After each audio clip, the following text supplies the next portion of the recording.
Obi Wan Kenobi finally landed on Disney Plus, and here is my reaction to episodes 1 and 2. Obi Wan Kenobi episode 1 lands in at about 52 minutes long, a nice intro length to the first episode, I think.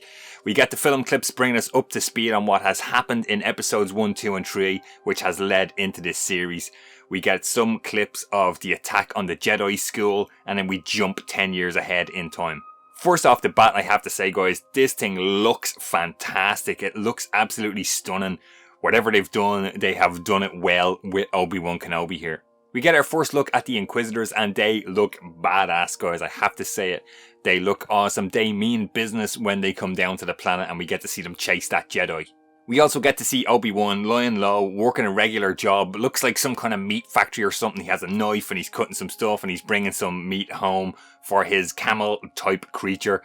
We get to see instances of him not being able to use his force, use the powers that he has, use the force. He wants to, but he can't because he can't reveal who he is. Speaking of that camel creature, I thought it looked terrible, guys. It was the one kind of CG thing in all of this that just took me out for a second. I don't think it looked good.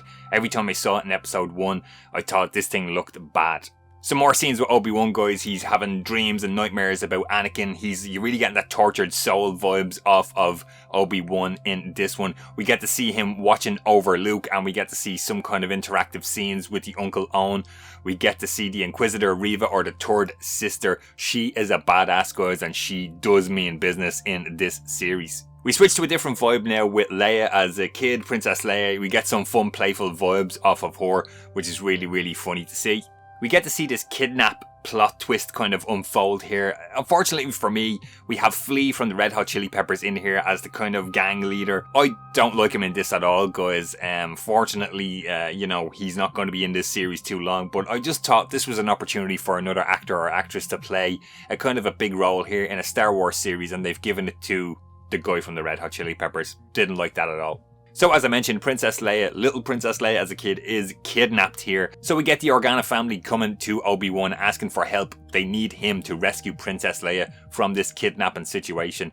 Obi-Wan is doubting himself here. You know, he even says the line, "I'm not the man you remember." We get some cool vibes off of this. Ewan McGregor is fantastic in this, guys. I've never seen him as good in a Star Wars movie or Star Wars anything until this series here. He's really, really great in this. The whole kind of episode 1 culminates with Obi-Wan going back out into the desert and digging up his 2 lightsabers, a scene that I really, really like, and he gets on the transport to head off to rescue Princess Leia. Overall thoughts on episode 1, guys. Fantastic stuff, great introduction. I love the clips of the 3 movies to kind of remind us what has happened leading up to this series and what is going to happen.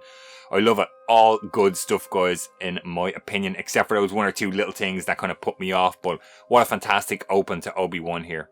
So we jump to episode 2 now. We had a double header, guys, back to back. Episode 2 runs in at about 38 minutes long, so that's nice. We're not getting too long, too short. I think they spaced these 2 episodes out really, really nice and paced them well. So episode 2 starts off with Obi-Wan on the hunt for little Princess Leia, who has been kidnapped, as we just spoke about there.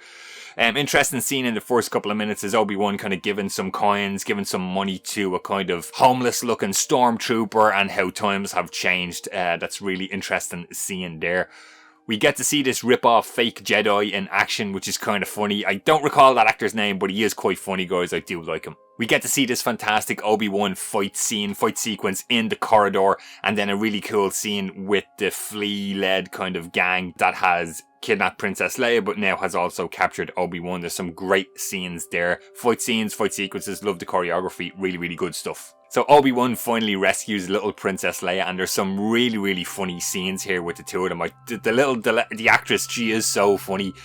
She kind of makes some jokes about Obi-Wan being old, and you know, he kind of says, if anyone asks, like, I'm your father, you're my daughter, we're farmers, and she kind of says, like, more like you're my grandfather. I thought it was hilarious. This kid is so funny.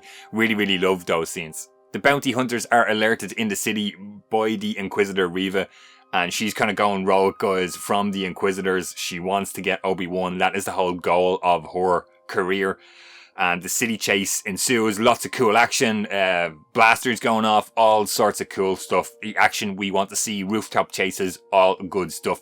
Princess Leia kind of falls off the rooftop. And Obi-Wan is, no pun intended, is forced to use the Force to save her, and it's a really, really cool scene.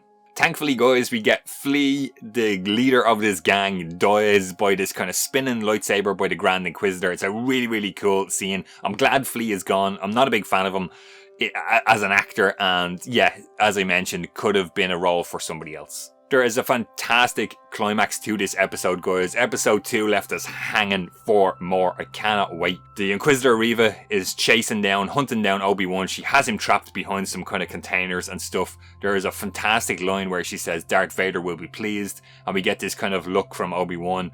And she says, "Oh, you didn't know, Anakin is still alive."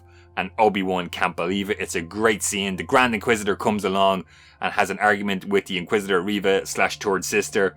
She kills him in a kind of twist where she's going to do anything to get Obi-Wan. She wants Obi-Wan, and that's all she's out to get. Obi-Wan is able to escape with Princess Leia and get on that transport, and we get this fantastic end where they're on the transport and Obi-Wan looks really, really shocked and just says, "Anakin."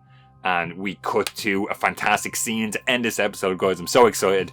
We get to see Darth Vader, Hayden Christensen. He's in there, guys. It's awesome. He's in this kind of water tank with some breathing apparatus, and he's all burnt, obviously, from the end of episode 3, the movie.